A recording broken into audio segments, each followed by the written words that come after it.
The laughter began before Eleanor Whitmore had even reached the counter. Three women near the window looked at her faded brown dress, whispered behind their gloves, and laughed as though the old woman had walked into Mercer's Mercantile wearing a curtain. Eleanor heard every word, but she kept walking. What they did not know was that a millionaire cowboy standing across the street had witnessed the entire humiliation, and before sunset he would make a decision that would leave everyone in that store speechless. Before we continue, tell us where you're watching from, and if you enjoy emotional Wild West stories about dignity, second chances, and unexpected kindness, subscribe and stay with us, because the old dress everyone mocked was about to reveal a story worth far more than money. Eleanor was 67 years old and had spent most of her life on a small ranch outside Red Creek. Her husband Thomas had been gone for nearly 30 years, but she had never considered herself a widow who needed rescuing. She had raised 2 children, repaired fences, tended livestock, and learned to survive winters that had broken stronger people. Her life was not luxurious, but it was hers. The brown wool dress was the one thing she refused to replace. Thomas had bought it for her during their first year of marriage, when money was scarce and cattle prices were poor. He had saved for weeks to afford it, then brought it home wrapped in newspaper. Eleanor still remembered his expression when she tried it on. He had told her she looked beautiful. That was why she wore it now. Her granddaughter was getting married the following week, and Eleanor had come into town to buy a narrow blue ribbon for the wedding gift she had sewn herself. She had only enough money for the ribbon, and she intended to spend no more than necessary. But the moment she entered the store, one of the younger women looked her over. "Is that dress older than you are?" The others laughed. Eleanor lowered her eyes and reached toward the ribbon display. Another woman whispered, "She ought to be ashamed to come into a respectable store dressed like that." Eleanor's hand stopped. For a moment, she considered leaving. Then a man's voice came from behind her. "How much is the blue ribbon?" The laughter disappeared. Everyone turned. Caleb Blackwood stood just inside the doorway. He was 38, tall and broad-shouldered, with dark hair beneath a black Stetson and a neatly trimmed dark beard. His dark frontier coat was expensive, but his boots were worn from years of riding. Caleb owned 3 cattle ranches across the territory, thousands of acres of grazing land, and enough money that people in Red Creek simply called him the Millionaire Cowboy. Yet he wasn't looking at the women. He was looking at Eleanor. 30 cents, Mr. Mercer answered nervously. Caleb placed $1 on the counter. "Give her the ribbon." Eleanor turned. "I can pay for my own things." "I believe you." His voice was calm. "Then let me buy the ribbon. Because I want to." She studied him suspiciously. "I don't need charity."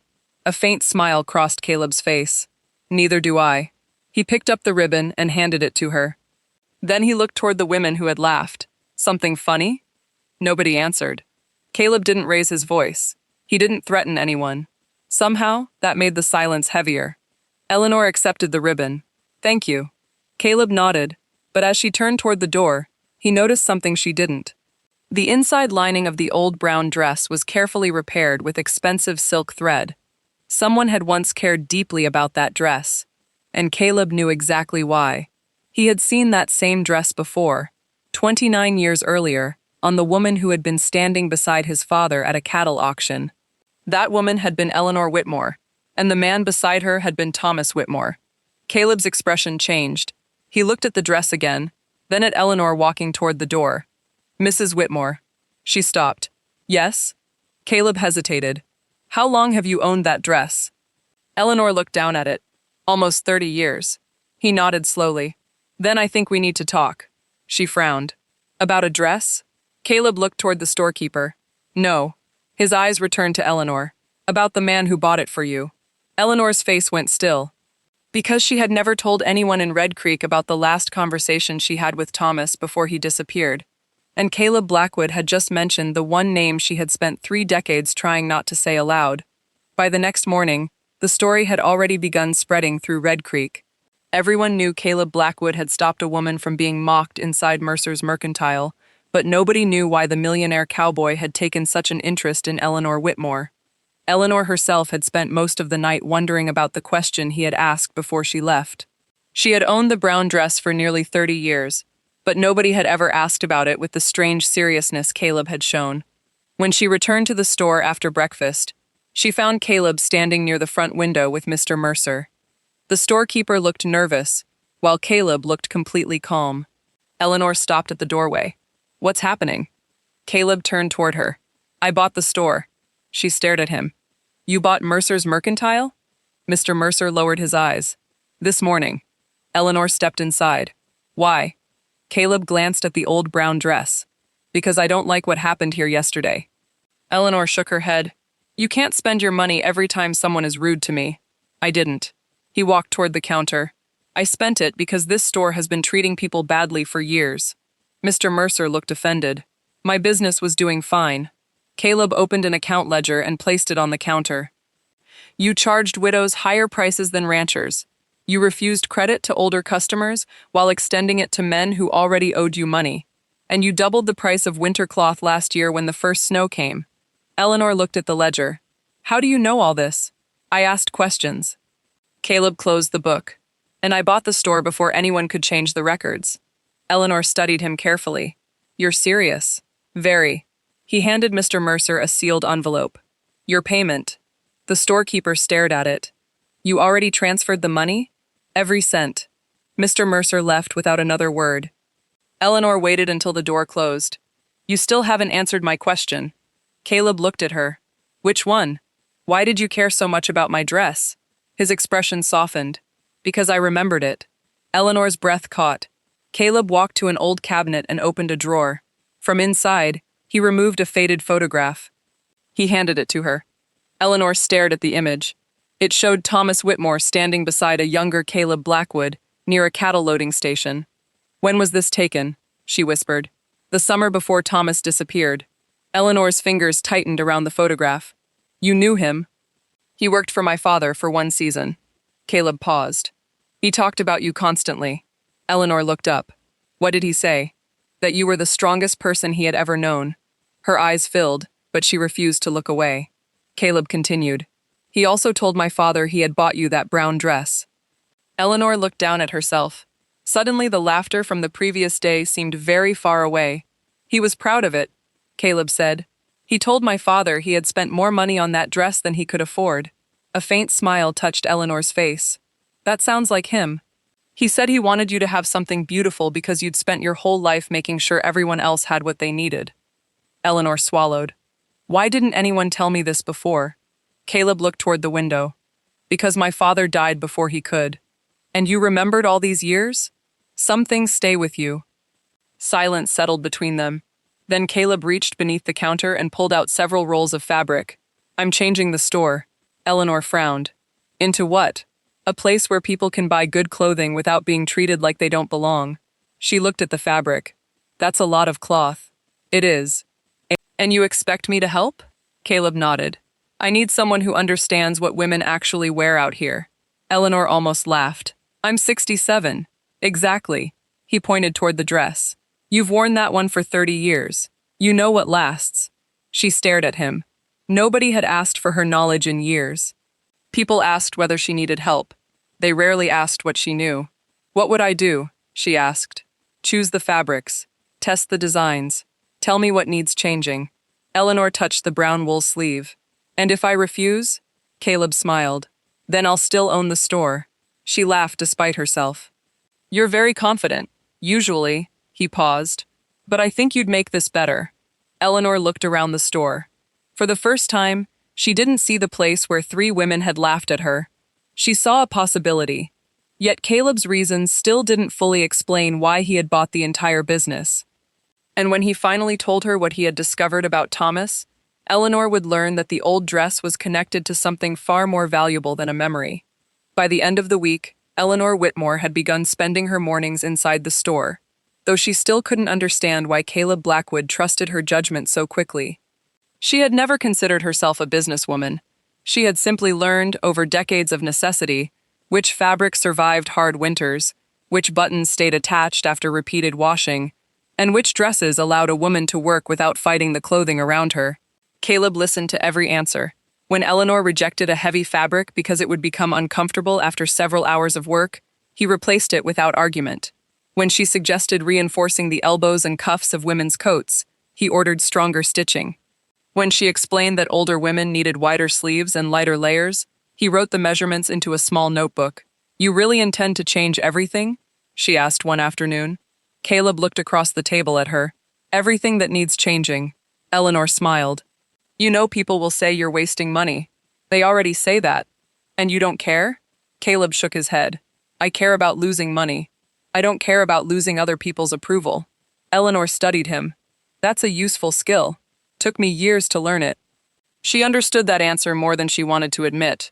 For most of her life, she had measured herself against other people's expectations. She had been a good wife, a good mother, a good neighbor, and a dependable ranchwoman. But somewhere along the way, she had forgotten how to ask what she wanted for herself. Working beside Caleb slowly reminded her. Then, one afternoon, an elderly rancher's wife named Martha came into the store.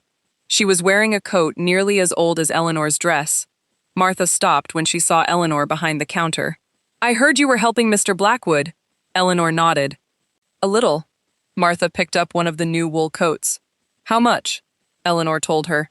Martha immediately put it down. Too expensive. Caleb, who had been standing near the back shelves, walked over. Not anymore. Martha looked confused.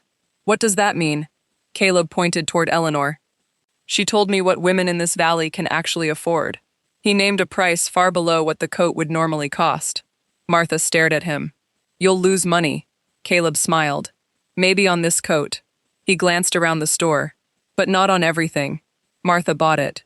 2 days later, she returned with her daughter. Then another woman came. Then another. Eleanor watched the store slowly change from a place where people came to spend money into a place where women felt comfortable asking for what they needed. But the biggest change happened when Eleanor discovered something hidden inside the old brown dress. She had brought it to the store one afternoon because Caleb wanted to examine the stitching. While turning the garment inside out, Eleanor noticed that part of the lining had been repaired with a different thread. She carefully opened the seam and found a tiny folded piece of paper hidden inside. Her hands began trembling before she even unfolded it. Caleb noticed immediately. What is it? Eleanor stared at the handwriting. Thomas. Caleb came closer, but didn't touch the paper. Eleanor read the message silently, then handed it to him. It contained only a few lines, written shortly before Thomas's final cattle drive. He had written that if anything happened to him, Eleanor should never sell the ranch without first speaking to Caleb's father. Beneath that was a sentence that made Caleb's expression harden. There is something wrong with the papers they made me sign. Eleanor looked at him. What does that mean? Caleb read the note again. I don't know yet, but you think it matters. I think your husband was trying to protect something. Eleanor's face changed. The ranch? Caleb shook his head. Maybe. He folded the note carefully. Or maybe he was protecting you. For the first time, Eleanor realized the dress she had worn for nearly 30 years had been carrying a secret against her skin all that time. Caleb looked toward the store window. We need to find out who made those papers. Eleanor tightened her grip on the old dress. And if they're still alive? Caleb's eyes hardened. Then we'll ask them why. Neither noticed the man standing across the street watching through the glass. He had been there for several minutes, and when Caleb finally looked toward the window, the stranger was already gone. At this point, Eleanor is beginning to realize that the old dress everyone laughed at may be carrying a secret far more important than its appearance. And Caleb is discovering that the reason he bought the store may have nothing to do with business at all. But now someone is watching them, and they clearly don't want the truth about Thomas Whitmore uncovered. If you're still with us, comment truth below, because what Caleb and Eleanor discover next will change everything. The stranger across the street was gone by the time Caleb Blackwood stepped outside, but the feeling that someone had been watching them remained. Eleanor stood beside him holding the old brown dress, the hidden note still folded inside its lining. Who was that? She asked. Caleb looked toward the empty street. I don't know. You saw him? Long enough to know he didn't come here for coffee. They returned inside and locked the door. Caleb placed the note on the counter and read it again. Your husband knew something was wrong before he left. Eleanor nodded. But why hide this inside my dress? Caleb examined the stitching. Because he trusted you to keep the dress. She looked at him. And he knew I'd never throw it away.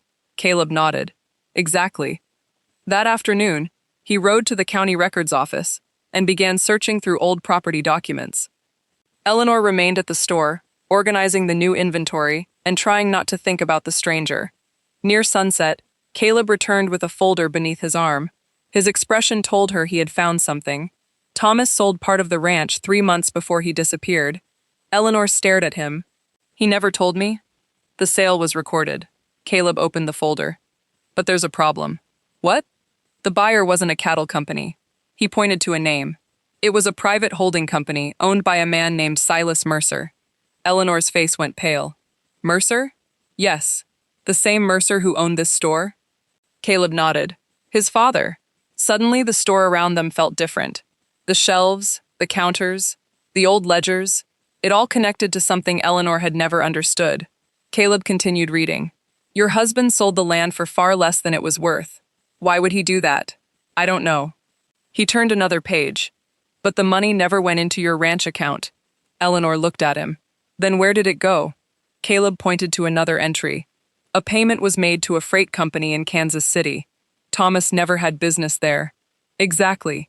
Before either could say more, the front door opened. An older man entered wearing a dark coat and carrying a cane. Eleanor recognized him immediately. Silas Mercer. The man smiled. Mrs. Whitmore. Caleb stepped between them. You know each other? Mercer looked at the old dress. I've known about that dress for a very long time. Eleanor's face tightened. You knew my husband. I did business with him. You bought his land. Mercer tapped his cane against the floor. He sold it willingly. Then why did he hide a note saying there was something wrong with the papers? Mercer's smile disappeared. For the first time, uncertainty crossed his face. Caleb noticed it. You know what happened. Mercer looked toward the door. Some things are better left buried. Eleanor stepped forward. My husband disappeared 30 years ago. I spent half my life believing I would never know the truth. Her voice remained steady. You don't get to decide when that truth becomes inconvenient. Mercer stared at her for several seconds. Then he reached inside his coat and removed a small envelope. Your husband gave me this, the week before he left. Eleanor took it. Why didn't you give it to me? Mercer looked away. Because he told me not to. Caleb's eyes narrowed. Why? Mercer swallowed. He said if he didn't return, the person who wanted that land would come after you. Eleanor opened the envelope. Inside was another note from Thomas. It contained only one sentence. Trust the man whose father taught him to read the cattle brands. Eleanor looked at Caleb. He understood immediately. His father had taught him that skill when he was a boy, but the note raised another question. Why would Thomas have trusted Caleb's father with a secret he hadn't trusted his own wife to know? Before Caleb could answer, a gunshot cracked somewhere outside. The store window shattered. Eleanor dropped the letter. Caleb pulled her behind the counter as glass scattered across the floor. Another shot struck the wooden wall. Stay down, Caleb ordered. He drew his revolver and moved toward the rear door. Outside, hoofbeats thundered away into the darkness. Mercer stood frozen near the entrance. Caleb returned to Eleanor. Are you hurt? She shook her head. No. He looked at the broken window, then at the letter lying on the floor. Someone knew they were investigating. Someone was frightened enough to shoot at them. Eleanor picked up Thomas's note with trembling hands. Caleb, she whispered, whatever happened 30 years ago, I don't think it ended when my husband disappeared. Caleb looked toward the dark street. Neither do I. And somewhere beyond Red Creek, the man who had watched the store was already riding toward the ranch, carrying a secret that could destroy everything Eleanor thought she knew about Thomas. By sunrise, Caleb Blackwood had already made his decision.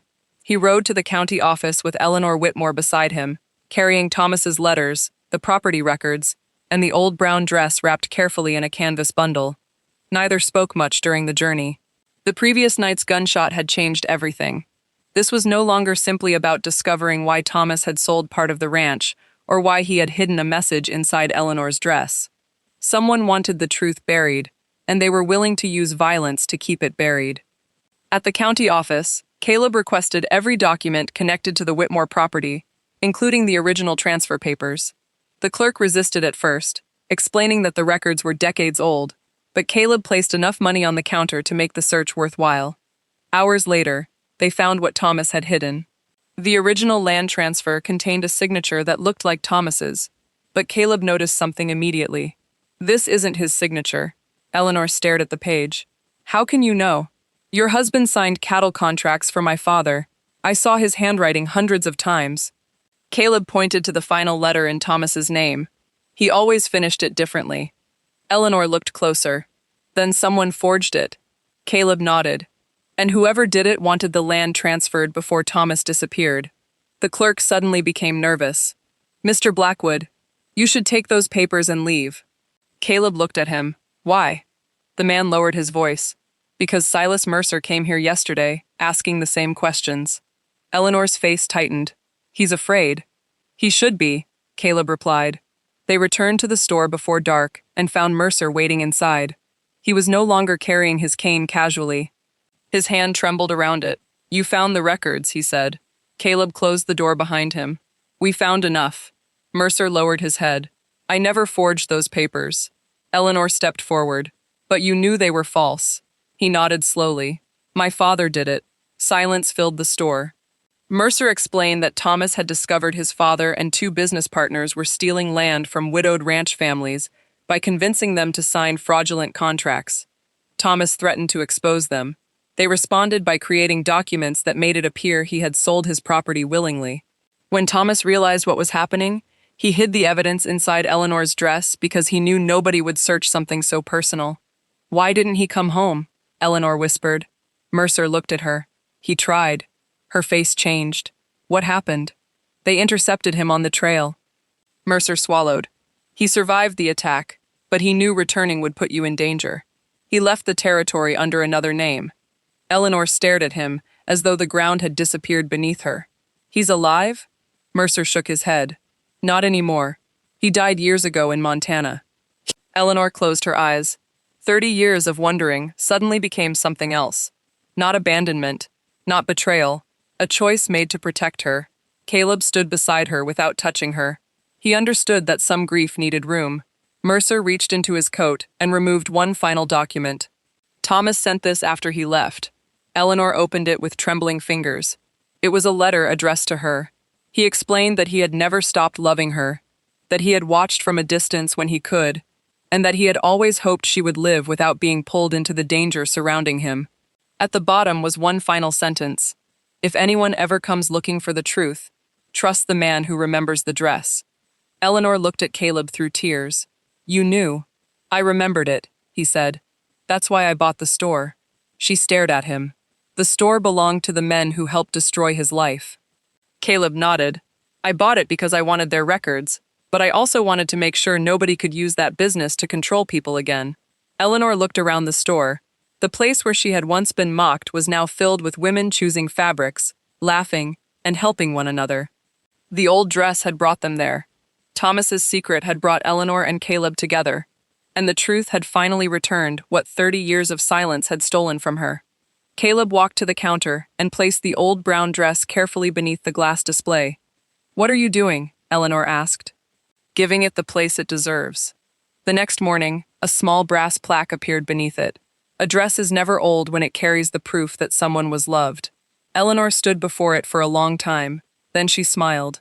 The women who had laughed at her weeks earlier now stood quietly nearby. One finally stepped forward.